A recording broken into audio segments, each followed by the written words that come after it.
Now, Kenya's wildlife roams free, not just in protected areas, but also in community conservancies and people's land. While national parks and game reserves may be cushioned by the national government and their host counties, some animals have to find alternative means for their survival. At the Lumo Community Wildlife Conservancy in the Tsavo ecosystem, wedged between Tsavo East, Tsavo West, the Taita Hills Game Sanctuary, and the Taita Ranch, we explored the impact of COVID-19 and how the Conservancy's stakeholders have been keeping afloat during this period of the pandemic. Tsavo West, one of the last remaining open spaces for giants and Kenya's Big Five, is to many who visit the miles and miles of African savanna unforgettable. The joint mass of Tsavo East and the Tsavo West national parks forms one of the largest national parks in the world, a critical part of the 43,000 square kilometers that is the Tsavo Conservation Area. But there are 28 other community-owned ranches which provide a critical buffer zone and transition zone to the core zone, which is the Tsavo National Park. The Lumo Community Wildlife Conservancy is located in the Tsavo ecosystem in Taita in southern Kenya. It formed from 3 community-owned ranches, Rwalenyi, Mramba and Oza, whose first 3 letters form Lumo. Not only is it an ancient migratory route for elephants, it is also an important breeding site for lions. But just like in the national parks, there are very few tourists, both local and international, who are the primary source of revenue.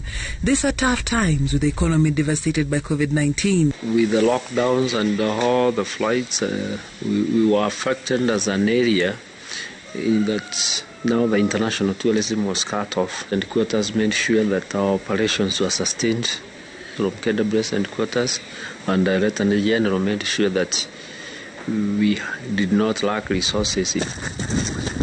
But for the community-owned conservancies, staying afloat is more difficult. Poaching has been on the increase at the time of the pandemic. There's also been an increasing demand for game meat, both for sale and consumption. The community rangers at Lumo tell us that their work has become more strenuous. Without their full salaries, their morale can easily be depleted. Yet, it would be more devastating if they stopped working. We joined them in one of their patrols. Mingi kwa sasa, so we are depending on donors wenye wanatu promote na hizo fedha ndio tuweze kununua fuel. Tunaendelea kuprotect wildlife yetu, iko na threats mingi na tunaendelea. The Lion's Bluff is nestled in the Community Conservancy's Savannah land, offering stunning views. This is said to be an area where lions come to mate. The Lion's Bluff Lodge has been closed as a result of low earnings. Empty beds, clean sheets are a pale shadow of what this lodge once was. Even with restrictions slowly being eased, the business is yet to pick up. Managing our operations within the conservancy has been impacted, and we entirely depend on donors and other well-wishers for our survival. The community members operating within the lodge had to lose their jobs. So people losing their jobs creates a security risk. Wageni walikuwa wengi sana, lakini sasa hiyo toka imeingia basi tulikuwa full booked mpaka mwaka uishe na ule mwingine, lakini sasa hii ndio hivyo. At the Taita Ranch, we meet the community rangers undergoing a training session. Hapa mlipata damu, hapa mnapata hiyo damu, mnapata maybe mkia.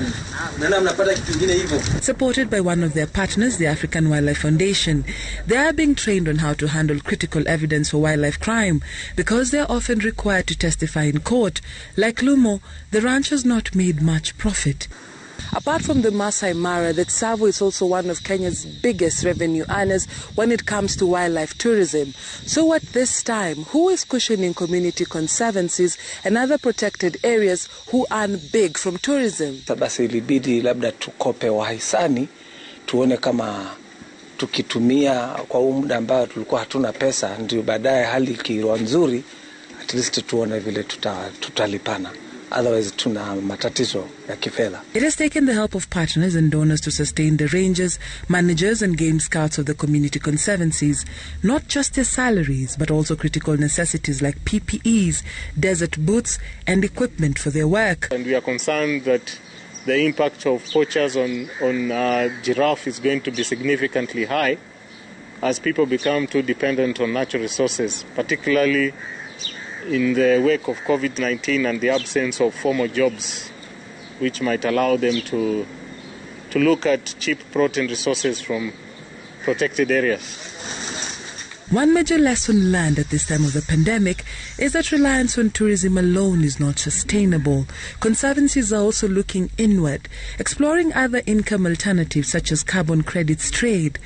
If and when the pandemic abates, there is more work to do to ensure the survival of these important wildlife spaces. Dorcas Wangira, Citizen TV,